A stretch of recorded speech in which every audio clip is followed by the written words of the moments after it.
Bonjour à tous, aujourd'hui nous rencontrons Thierry Anti, ex-entraîneur légendaire du HBC Nantes et nouvel entraîneur du Sporting Club de Lisbonne au Portugal. Nous allons évoquer avec lui ses 10 années passées du côté du HBC de Nantes, les raisons pour lesquelles il a décidé de partir vers le Portugal et les différentes offres qu'il a pu recevoir. Bon visionnage à tous. Bonjour Monsieur Anti, merci à vous de nous recevoir ici aujourd'hui à Nantes. Comment allez-vous tout d'abord ? Très bien, très bien. C'est bientôt l'été et tout va bien. Nous sommes au lendemain de l'officialisation de votre transfert vers le Sporting Club de Lisbonne. Pour quelles raisons avez-vous décidé de partir vers ce géant portugais ? Pour quelle idée? D'abord, je pense qu'en quittant le HBC Nantes, je n'avais pas trop envie d'aller vers un club français. J'ai besoin de prendre un peu de distance. Donc, soit je prenais l'année sabbatique, soit j'allais à l'étranger. Il y a eu plusieurs pistes à l'étranger, mais intégrer un grand club comme le Sporting, j'ai trouvé ça intéressant. Et eux avaient vraiment beaucoup envie de me recruter. Le Sporting, comme je le disais, c'est un géant du championnat portugais. C'est, j'imagine, un club aussi qui nourrit beaucoup d'ambition en Coupe d'Europe, le record étant un 8e de finale de Ligue des Champions. Est-ce que cette envie de franchir un palier pour le club lisboète, c'est une raison pour laquelle vous avez décidé de partir vers ce club? Moi, je suis très attaché à la Coupe d'Europe, bien sûr. Le Sporting de Lisbonne, c'est 55 disciplines quand même, c'est énorme. Énormément de titres. Mais eux, en fait, ce qui compte le plus, d'abord et avant tout, c'est d'être champion du Portugal. Parce que la rivalité avec le FC Porto et Benfica Lisbonne est énorme. Et ce qui est vraiment les motifs surtout, et c'est principalement, c'est d'être champion du Portugal. Donc ils ne l'ont pas été cette année. Porto a un peu d'avance. Il va falloir reconstruire et travailler pour essayer de ramener le titre de champion à Lisbonne et puis je l'espère aussi faire une belle aventure en Coupe d'Europe. J'imagine que vous avez reçu énormément d'offres, que ce soit du côté de l'Allemagne, du Moyen-Orient. La question que je voulais vous poser, c'est est-ce que le PSG, version Qatari, ou une sélection nationale à quelques mois des JO de Tokyo, c'est quelque chose qui vous aurait attiré ? Oui, bien sûr. Non, mais alors le PSG, ils ont un entraîneur pour le moment, ça va. Ils n'ont pas besoin de moi. Une sélection, c'est un peu juste là pour les Jeux de Tokyo.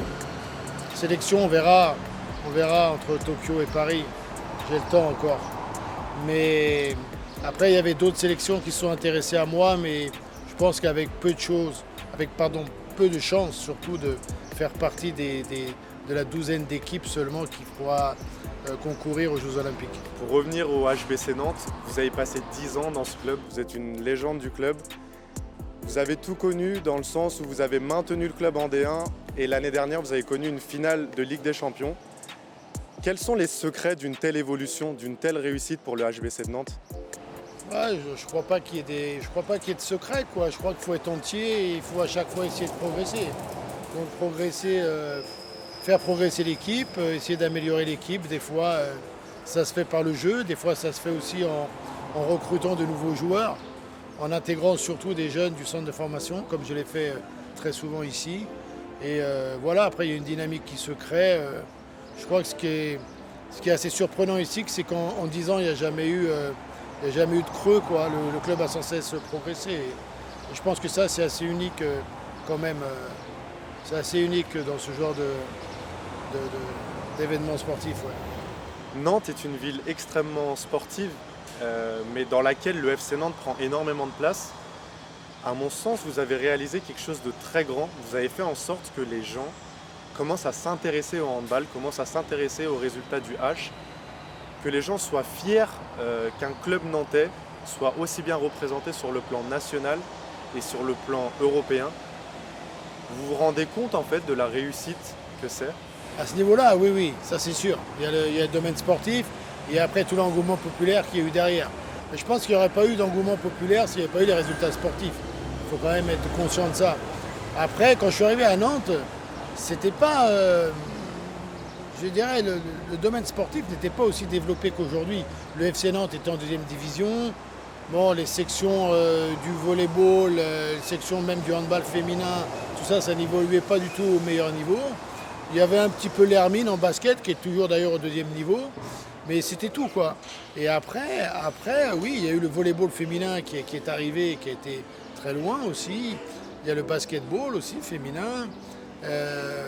Et puis le handball féminin aussi qui est monté en première division. Donc, ce qui fait qu'il y a énormément de clubs de sport collectif surtout, hein, qui sont arrivés aujourd'hui, ce qui fait de Nantes une des villes les plus sportives de France.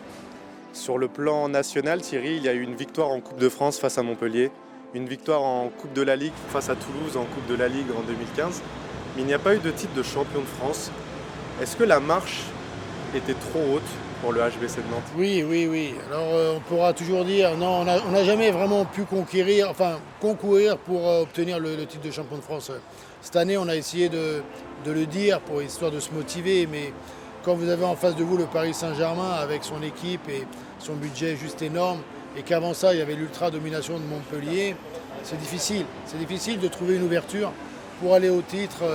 Des fois, on aurait pu, parce qu'il y a des équipes qui sont devenues championnes avec le même nombre de points que parfois on a obtenu en finissant deuxième.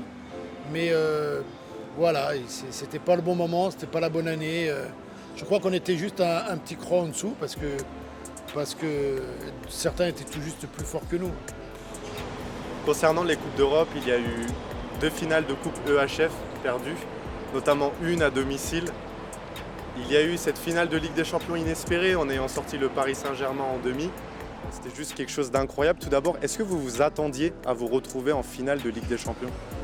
Non, déjà la première finale de Coupe d'Europe, on ne s'y attendait pas.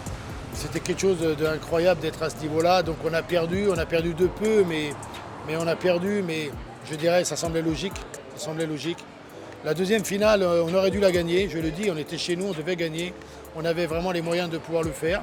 Ce jour-là, l'équipe a été très crispée, on n'a pas réussi notre match, donc on a perdu à la maison. La troisième, oui, c'était aussi inespéré. Faire une finale de Ligue des Champions, c'était juste inespéré. Donc, après, on a toujours un peu des regrets parce que c'est contre un club français. Mais si ça n'avait pas été le cas, on en parlerait encore beaucoup plus. Mais c'est juste exceptionnel d'arriver en finale de la Ligue des Champions. C'est vraiment atteindre le plus haut, le très très très haut et le plus haut niveau. Est-ce que cette finale de Coupe EHF perdue à domicile, ce n'est pas votre plus grand regret sur ces 10 années passées au Si, H? je pense, oui. Ouais, ce jour-là, j'ai vu que l'équipe était crispée. On a mal géré la fin de première mi-temps, mal géré le début de deuxième, ça nous a tués. Ça nous a tué le match. Et il y a des matchs, des fois c'est comme ça, vous avez beau être chez vous, il y a l'équipe qui est en face, qui est en pleine euphorie, et vous qui êtes crispé et qui jouez un mauvais handball. Ça reste la grande déception de ces 10 années, oui. J'ai parlé de regrets, et quel est votre plus grand souvenir du côté du HBC, si vous deviez en retenir qu'un seul sur ces 10 années passées? Non, les souvenirs, il y en a beaucoup, mais je crois que celui qui était le plus marquant, parce que c'était à Bercy, c'était à Paris, c'était avec énormément de supporters qui nous ont suivis, c'est quand même de gagner la Coupe de France à Bercy. Ça reste un événement qui est dans le sport français, et la Coupe de France, ça reste un grand événement, vraiment. Thierry, vous aviez dit « Je pouvais encore apporter quelque chose pendant 2 ou 3 années à venir, qu'on arrête de dire que j'ai 60 ans, je n'ai jamais été aussi bon ». On sait qu'à un moment donné, les relations étaient peut-être tendues, crispées avec Gaël Pelletier, le président. Qu'en est-il aujourd'hui après l'annonce de votre signature du côté du Sporting? Est-ce que ça s'est apaisé? Non, apaisé, je ne sais pas si on peut être apaisé, mais j'ai tourné la page, bien sûr. L'HBC Nantes, c'est terminé, voilà. J'aurais aimé que ça se termine autrement. Ça s'est pas fait, c'est comme ça, il faut accepter. Des fois, au bout de 10 ans, on a le droit aussi de se lasser, hein. Voilà. Mais moi, ce que je sais, c'est que j'ai envie encore de continuer à entraîner, d'avancer. Et voilà. Juste un peu déçu de la fin, mais bon, c'est souvent comme ça, hein, dans les histoires de 10 ans. La fin, elle n'est pas toujours à la hauteur de ce qu'on peut espérer. Dernière question, Thierry. Beaucoup, et notamment les supporters du HBC de Nantes, n'avaient pas compris et n'ont toujours pas compris pourquoi vous quittez le club et ont eu du mal à l'encaisser. Qu'est-ce que vous diriez à toutes ces personnes qui vous ont soutenu pendant ces 10 années et qui continueront très certainement à suivre l'évolution de votre carrière depuis le Portugal?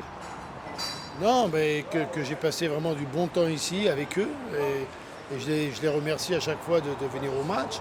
Voilà, et bon, la fin c'est une chose, mais on se reverra. Je crois plutôt qu'on va se revoir.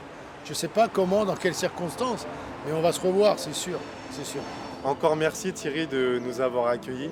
Et tout ce qu'on peut vous souhaiter, c'est un titre de champion du Portugal dès votre première saison. Ouais, on va essayer. Merci Thierry.